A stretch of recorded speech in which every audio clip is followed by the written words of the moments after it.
Yan ang akong paksiw na pinutuyo. Paksiw na flying fish. O, diba? Sarap na siya. Tumuyo na.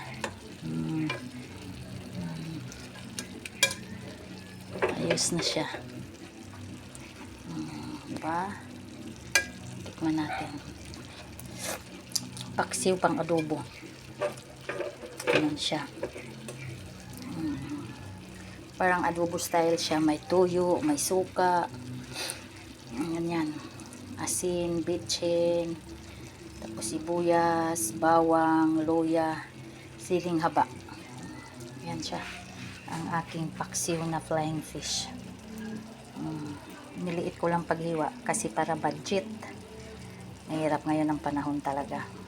Ang pera bilis lang maubos.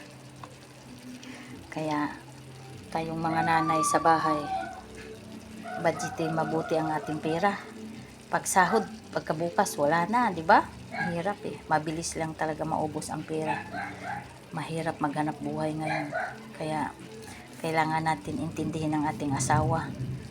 Alagaan, lalo na sa pagkain. Kasi paano sila maging malakas magtrabaho kung hindi natin alagaan sa pagkain. Lutuan natin sila para pag uwi, kain na. O, luto na rin ang aking paksi.